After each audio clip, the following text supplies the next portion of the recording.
Vamos a pasar por aquí, venga.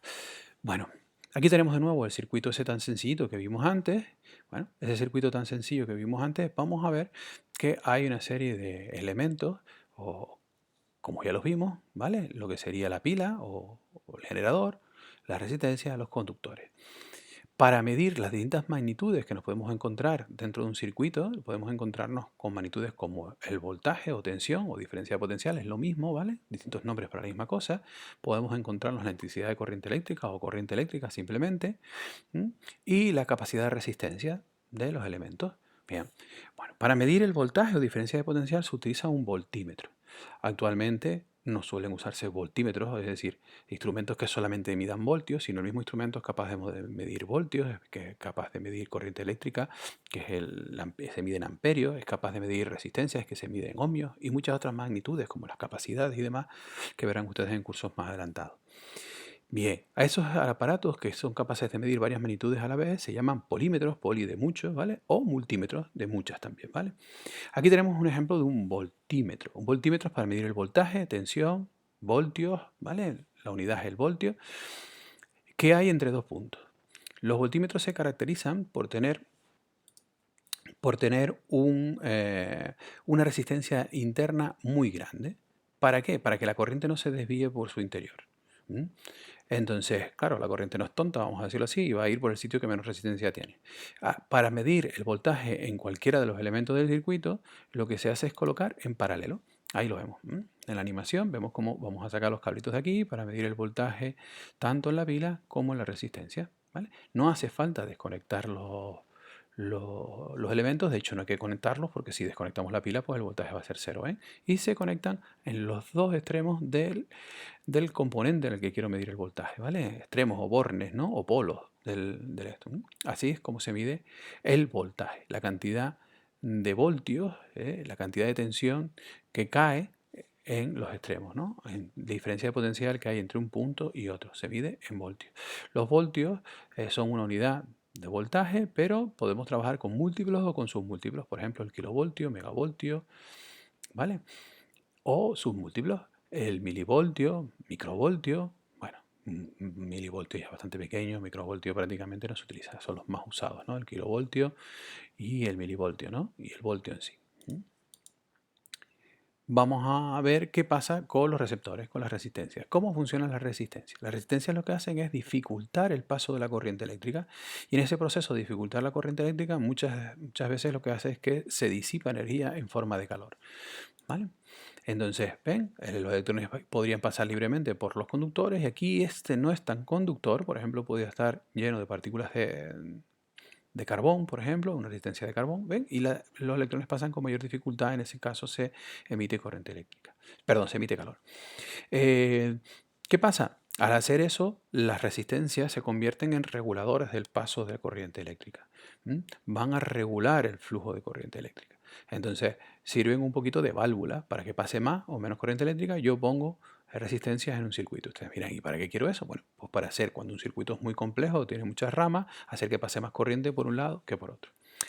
Aquí tenemos algunos símbolos eléctricos de componentes que nos podemos encontrar en un circuito. Muchos más, hay muchos más, pero estos son los más básicos, ¿no? Ya los demás ya se podrían considerar más bien componentes electrónicos porque ya hacen más cosas que simplemente pues, dejar pasar la corriente eléctrica y convertirla en un efecto inmediato. Aquí tenemos el conductor, que ya hemos visto, los interruptores, este es el símbolo del interruptor, ¿vale? Fíjense que es muy intuitivo, es como si esto se baja, pues está conectado y cerrado el circuito y pasa la corriente eléctrica, si se levanta es como un puente levadizo, ¿no? Aquí tenemos la pila, la batería es lo mismo que la pila, pero cuando acumulamos muchas una detrás de otra, ¿no? Eso significa batería, ¿no? La bombilla o lámpara, ¿vale? Es este simbolito, un círculo con un aspa. El amperímetro, ya hemos visto el voltímetro. Perdón, vamos para atrás. Aquí. El voltímetro ya lo habíamos visto. El condensador, que lo que hace es acumular carga entre dos plaquitas metálicas y por eso tiene este simbolito. La resistencia eléctrica, ¿vale? Que ya la hemos visto también, es un receptor. También se puede dibujar de esta manera, como les dije antes, como una cajita. La resistencia variable quiere decir que una resistencia que tiene, pues, puede tener una perillita que nosotros hacemos girar y conseguir que tenga más o menos resistencia según nos interese, ¿vale? La podemos moldear a nuestro gusto. Esto es un elemento termoeléctrico, es decir, que produce calor o a través del calor hace que la resistencia varíe. Aquí tenemos un termistor, que es una resistencia variable con la temperatura. Aquí tenemos una resistencia variable con la luz, eso es un LDR o RDL según esté en español o esté en inglés. El diodo, que lo que hace, ya esto es un componente electrónico más bien, ¿vale? Que lo que hace es permitir el paso de la corriente solamente en un sentido, en el sentido de la flecha, y en este otro caso no, ¿ves? Pone una barrera para decirte por aquí no, por aquí sí. Entonces eso me hace como de guardia de tráfico, ¿no? Me permite pasar la corriente en un sentido y en otro no. Y la inductancia, son bobinas. Las inductancias son bobinas, como las que podemos encontrar al interior de un motor y demás, que se colocan porque lo que hacen es acumular energía eléctrica. Bueno, aquí vemos cómo medir resistencia eléctrica. Si medimos resistencia eléctrica usamos un ohmmetro porque la unidad de resistencia es el ohmio, ¿vale? El ohmio. Para el ohmio se utiliza, si para el voltímetro se usaba la V, para el ohmio se usa la letra omega. ¿Por qué no usar la O? Porque la O se puede confundir con un cero. Imagínense, yo tengo aquí 1000 ohmios y pusiera aquí una O, parece que dice 10.000, ¿no? Entonces se utiliza esta letra griega, la omega mayúscula, ¿vale? Y va a ser la letra que represente la unidad, el símbolo de la unidad ohmio. Normalmente pues se utilizan múltiplos como el kiloohmio, el megaohmio, ¿vale? Muchas veces al kiloohmio se le resume diciendo K, ¿vale? Tengo un K de resistencia. Un K de resistencia, por la letra K, significa un kiloohmio. Y podemos tener también sus múltiplos, que no es muy convencional tenerlos, son los miliohmios, ¿no? Porque la resistencia de un ohmio no es demasiado alta como para que tengamos que buscar cosas más pequeñitas. Pero en algunos componentes electrónicos, en las cosas muy delicadas, sí podemos interesarnos tener resistencias tan bajas. ¿Cómo medir la resistencia de un elemento, de un circuito? Bueno, pues para eso hay que sacar del circuito la resistencia, porque si lo tenemos conectado al circuito nos puede influir el resto del circuito y nos va a dar una lectura errónea. Y el ohmmetro, que ya dije que actualmente se encuentran incluidos dentro de los polímetros o multímetros, lo que hacemos es conectarlo en los bornes. Vamos a ver la animación, nosotros lo que hacemos es sacamos esos dos cablitos y vamos a conectarlos a los extremos de la resistencia. ¿Ven? Ahí va, lo conectamos y esto lo que tiene es una pequeña batería en su interior que hace pasar una pequeña corriente y en función del voltaje pues va a sacar una lectura y aquí me está diciendo que son 450 ohmios, lo que está leyendo. ¿Vale? Este sería analógico, que todavía con la agujita, actualmente son digitales, ¿no? Seguimos. Bueno, la unidad de corriente eléctrica es el amperio y la unidad de carga es el culombio. ¿Qué es un culombio? 6,3 por 10 elevado a 18 electrones. ¿Por qué no decir que la unidad de carga es el electrón, que es lo más pequeño posible? Porque es demasiado pequeña, ¿vale? Es demasiado pequeña para poder medirla. Entonces tenemos que poner 10 elevado a 18 de ellos para poder ser capaz de medirlo, ¿vale? Aquí tenemos un culombio simbolizado de esta manera. Cada bolsita de estas tiene teóricamente 6,3 por 10 elevado a 18 electrones. Y lo que vamos a hacer es poner un cronómetro. Ponemos un cronómetro y medimos cuántos pasan por esta línea de meta en un segundo. Los que pasen por esa unidad de meta en un segundo será el amperio, la cantidad de amperios que pasan por ahí. O medimos el tiempo y dividimos todos los que pasan por la unidad de tiempo y ya está, ¿no? Aquí vemos esta animación, ven, van a pasar una serie de culombios por ahí, los vamos midiendo y calculamos el tiempo con mi cronómetro. ¿Cuánto tiempo ha pasado? Vamos a ver, se ha detenido en 3,75 segundos, ¿no? Aquí, 3,75.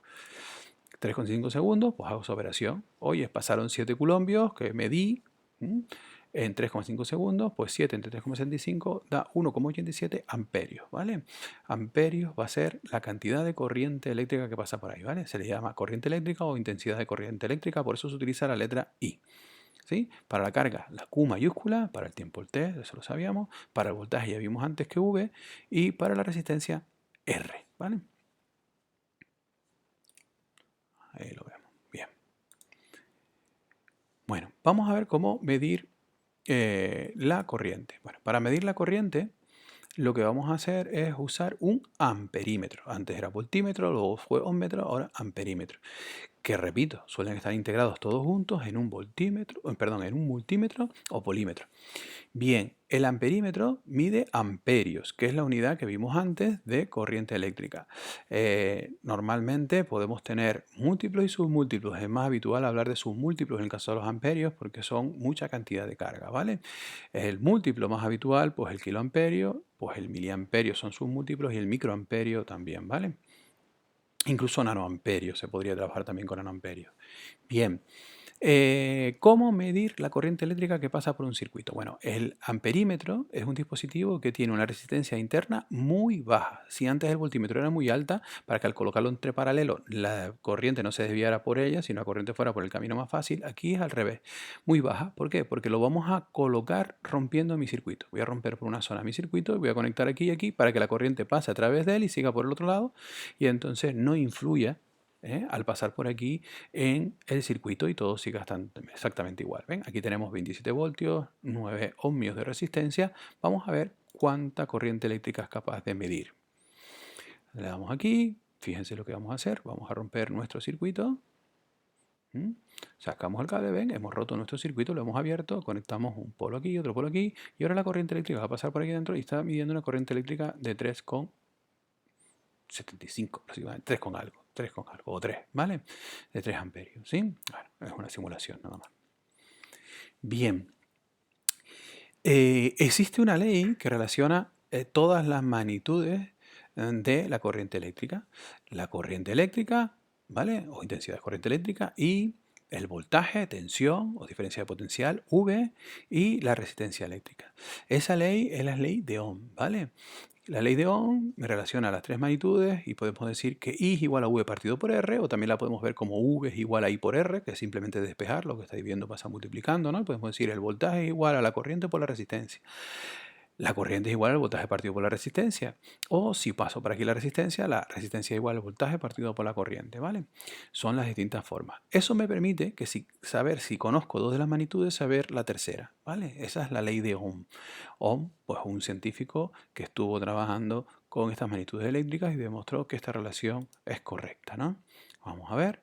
A un ejemplito por aquí, vamos a ver un pequeño circuitito, ahí tenemos el de antes, 27 voltios, 9 amperios, ¿ven? Si nosotros dividimos 3 amperios, que es lo que salía antes en el ejemplo anterior, ¿no? Por otro lado, si lo que nosotros ahora no sabemos es el voltaje y tenemos 3 amperios por aquí y 9 ohmios, vamos a ver, V es igual a I por R, como les dije, 9 por 3, 27 voltios, ¿vale? Concuerda perfectamente.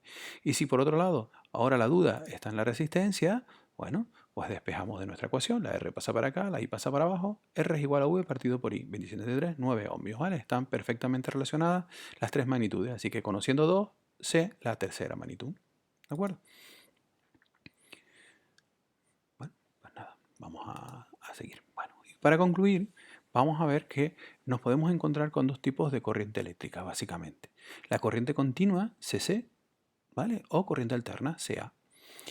Generalmente, cuando nosotros tenemos un dispositivo electrónico, un ordenador, un móvil, una tablet, un iPad, lo que ustedes consideren, van a trabajar con corriente continua, ¿vale? Una impresora, trabajan con corriente continua. Pero en casa, los enchufes de casa trabajan con corriente alterna. Por eso, para enchufar un móvil a la corriente de casa necesitamos una fuente de alimentación, ¿vale? Esos pequeños enchufes que son un poquito especiales, que están conectados muchas veces con una entrada USB al móvil, lo que hacen es transformar la corriente alterna en corriente continua. ¿Qué significa corriente alterna? Corriente alterna es que va cambiando. Vieron antes, cuando vimos la simulación del generador, cómo a veces los electrones iban en un sentido y iban en otro. Por eso, cuando nosotros usamos generadores, como pueden ser los aerogeneradores, los de una central térmica de combustión, los de una central hidroeléctrica y demás, producen corriente alterna. Por eso es la que llega a casa, ¿vale? A mí lo que me interesa es que los electrones están en movimiento. Si nosotros hiciéramos una representación gráfica del voltaje con respecto al tiempo, vamos a ver cómo el voltaje va aumentando, luego disminuye y demás. ¿En qué se traduce esto? En que los electrones van a estar en movimiento, pero van y vienen, van y vienen, van y vienen, van y vienen. ¿De acuerdo? Entonces, ese ida y vuelta se transforma en una representación gráfica de esta manera. Mientras que las de corriente continua, como puede ser una pila, ¿vale? O como puede ser, que ya les digo, una fuente de alimentación, la que sale después de por ese aparatito conectado al enchufe e ir a mi móvil, ¿vale? Va a ser siempre el mismo voltaje, siempre el mismo voltaje. ¿De acuerdo? Bien, vamos a ver esta pequeña simulación, vemos cómo se está moviendo por ahí todo el rato de esa manera, ¿sí? ¿De acuerdo?